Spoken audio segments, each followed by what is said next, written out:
I will Progress. I will stand up because I try to do what I preach. I always tell my future teachers, student teachers, that they should never sit down in class. Otherwise, they will have no engagement with their students. And to be honest, I hate sitting down and giving a presentation. So I'll do it standing up. I feel more at ease. Well, as you heard in the introduction, I will try and merge two different aspects of my professional areas of expertise, which is teacher training and teaching of languages for specific purposes. And that's why I came up this year with this title, Transforming Language Education Through Context-Driven Design and Adaptive Teacher Training. Very often when I speak with colleagues or friends about about courses for languages for specific purposes, many tell me when I ask them, what do you concentrate on? What do you focus on in such courses? Very often the answer is vocabulary and grammar structures. And I think that that is a very narrow vision of what languages for specific purposes is about. And what people who come for such courses, very often they are adults who are already on the job or preparing to start a new job, are looking for. And so I think that speaking about specialized vocabulary and grammar is very traditional and narrow-looking vision. What I am going to present is a different way of looking at such courses, and this is built on an innovative teacher competence response. And it is built on four. I will rush through the first part so that I'll have enough time to explain in detail what it entails. So,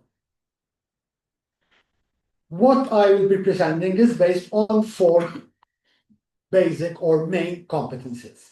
Okay, the first competence is adaptive teaching flexibility. Now, we all know that when we talk about languages for specific purposes, the two keywords are specificity and flexibility. Teachers have to be flexible. Obviously, this is easier said than done very often. How flexible can I be? How can I get prepared to be so flexible? And the first competency, in fact, is a fundamental departure from traditional lesson planning. Okay? I will explain it better through an example. I will give you an example of this. So let's look at this example. So this is an example of adaptive teaching in action. So we have the planned lesson, and the planned lesson is planning formal email writing. So we're teaching our students formal teacher email writing. Now, what happens? A student says, who is already on the job, my client just got angry when I wrote, as per your request. I don't know whether you can read that, okay? As per your request. Why? So that's the question my student asked. Why? Why did my customer, my client get angry? A traditional teacher would probably say, okay, we'll discuss this in our next meeting, because he's not prepared for it. What I am suggesting is that you immediately pivot your attention to explore client communication. So put away what you have prepared and take this example as your basis for the lesson. You use students' real scenario as teaching material. So that is what we will be using, the email that the student sent,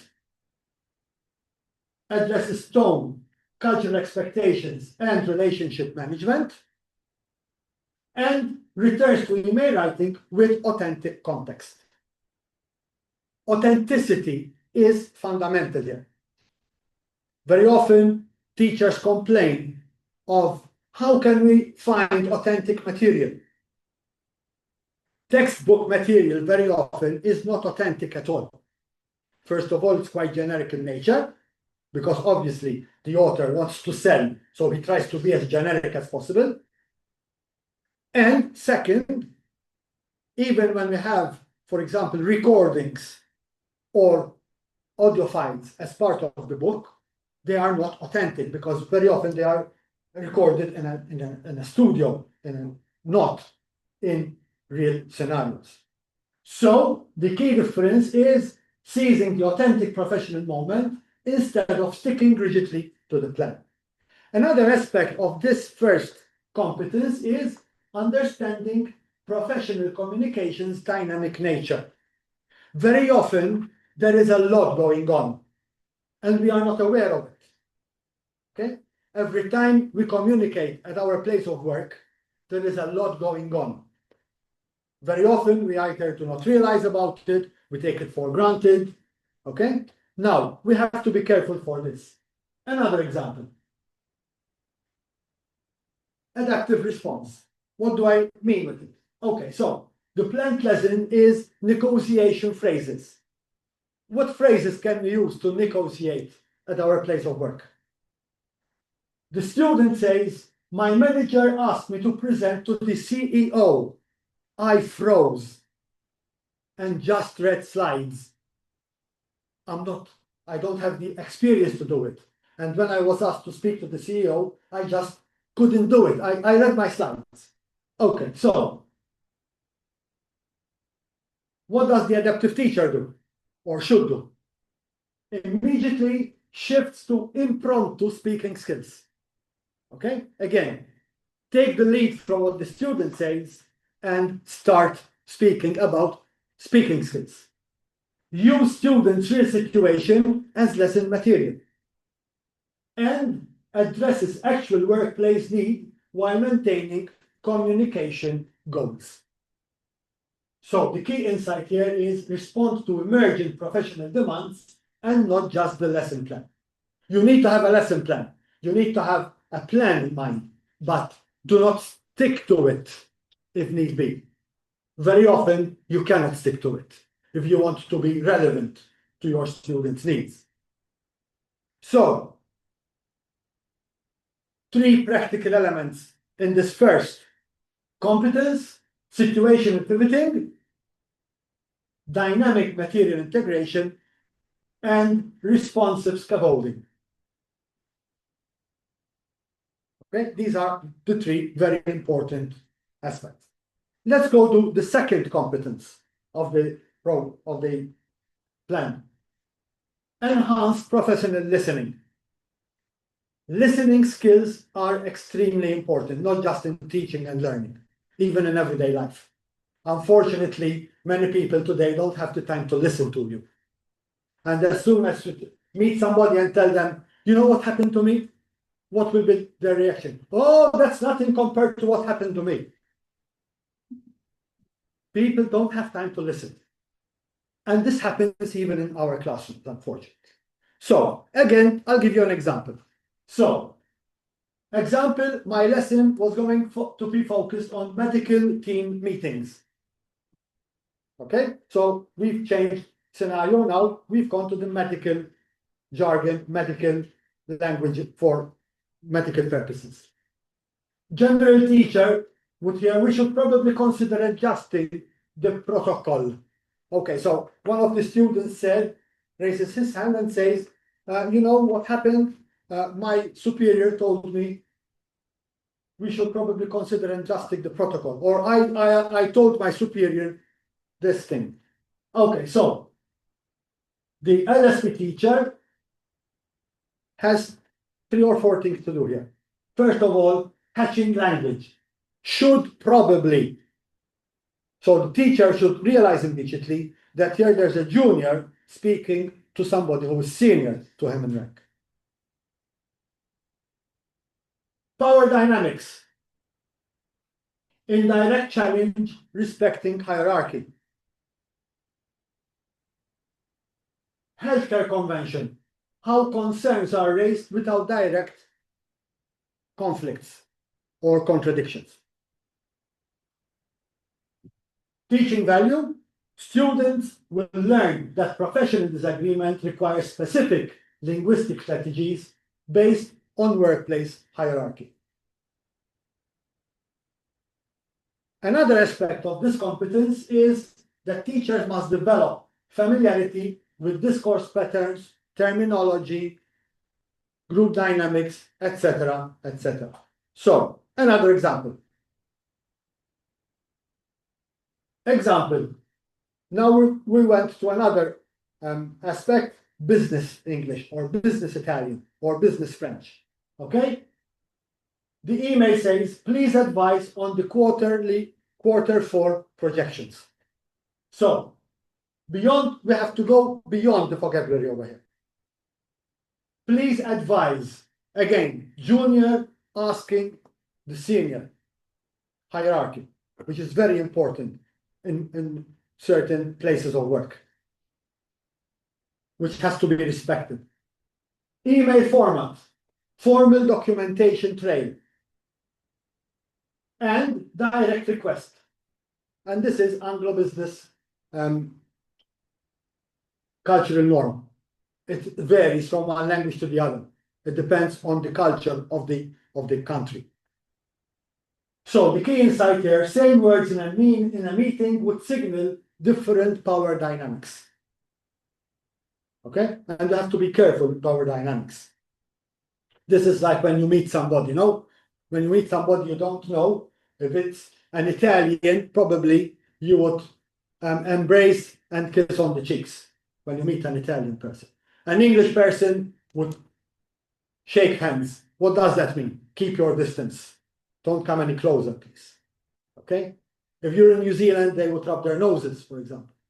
So these are cultural norms that we have to be aware of. Even more so in our place of work. How do you speak to your superior? How do you suggest something to your superior so that it is not interpreted as arrogance, for example? So, practical implementation over here, we have contextual interpretation, which is fundamental.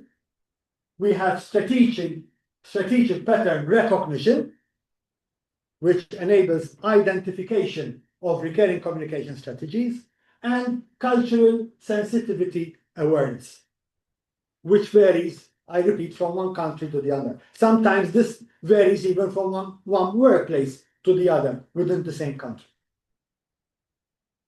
The third competence is strategic, authentic material curation. And this is maybe even harder to achieve. Again, I'll use an example because examples simplify things. Okay, lesson planned on material curation. Target, the teacher teaching nurses professional handover communication, which is a very important aspect in the nursing profession, when they give their handover at the end of their shift. Okay? How do they do it? I'm trying to teach my new nurses or future nurses how they can do this. So, there are 3 things I can do. Actually, obtain shift handover recordings from hospital, obviously deleting names and personal details. Patient transfer forms with real terminology. And incident report examples showing cultural norms. Obviously, this can be done in conjunction, in collaboration with who asks you to organize the course. So if the Minister of Health asks me to organize such a course, the first thing I do is I ask for their collaboration. I would avoid at all costs textbook terms, because as I already said, very often they are generic and they cannot be specific to different realities, different countries. So the result is a collection of genuine materials showing how nurses actually communicate in practice, and not how textbooks say they should do it. Another aspect of this competence is the process. So, another example, domain analysis first. So, teacher preparing legal English course. I try to take examples from different courses, differential courses. So, teacher preparing legal English course. Step 1, analyze the domain. Which domain are we talking about here? Because very often you might be asked to give an English for legal purposes, yes, but what are we talking about? Are we talking about legal terminology or legal procedures within a court? Are we talking within a company? Okay? Corporate law, criminal law, family law. I mean, there are so many different areas. So, first thing, observe lawyers, collect emails, client meetings, court briefs, colleague discussions. Second, identify patterns, hedging, precision in contracts, persuasion in court. Step 2, select materials based on findings. So, real contract clauses. Again, I would avoid simplified legal dialogues because they don't help. And they might give a false impression to the students, to the learners. So, key principle, what lawyers actually need determines material selection, not what's easiest to teach. We cannot take any shortcuts here. Okay? Again, this requires authenticity evaluation, authentic materials, relevance assessment, pedagogical potential analysis, and cultural appropriateness evaluation. I'm sorry I have to rush through this, but there's so many things to say. I cannot do it in 20 minutes. And the last competency is authentic material transformation, which is maybe the most difficult one or the most challenging one. So, transforming authentic materials, that's my aim for the lesson. So, from where can I get original material? Hospital discharge summaries, real ones. I repeat, you have to remove all personal data. So, treater transformation includes adds glossary sidebar for technical terms. So you have to help them. Provides brief context about patient-doctor relationship norms. Highlights key communication strategies. However, does not simply simplify or rewrite the actual documents. Okay? There is no simplification over here. Students will work with genuine professional text, but with scaffolding to support comprehension. Scaffolding is fundamental, and that's why we need to provide the glossary, etc., etc. So the process begins with a comprehensive analysis of material.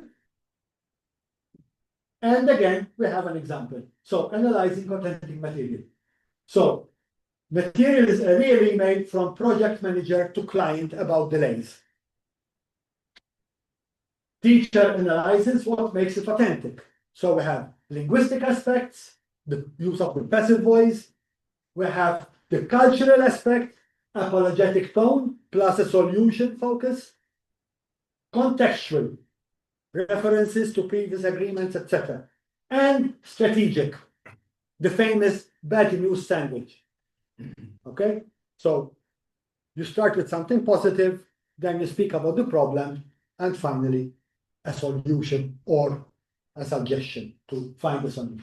Okay?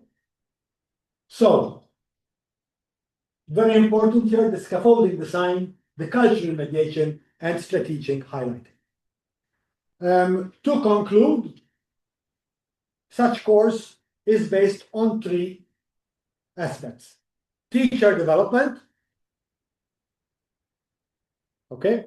The teacher has to get immersed in these realities, otherwise he can never present something which is relevant. Curriculum design, which has to be extremely flexible. What I usually do is before starting planning the course, I meet with the learners. I meet with who asks me to do the course, so that I get to know exactly what they are after, what they need, because that's the important thing after all, the needs analysis. And institutional support. And institutional support refers to both technology integration, but also partnerships. Partnerships with the health division, with the law courts, with I don't know, engineering companies, if it's English for engineering purposes or Italian for engineering purposes, etc. Okay? So traditional general purpose pedagogy training today is inadequate. Definitely. Teachers need direct exposure to authentic professional environments. I think I'll stop here. Otherwise, I still have a lot to say, but I'll stop here. I don't know what the next question. Are there any questions?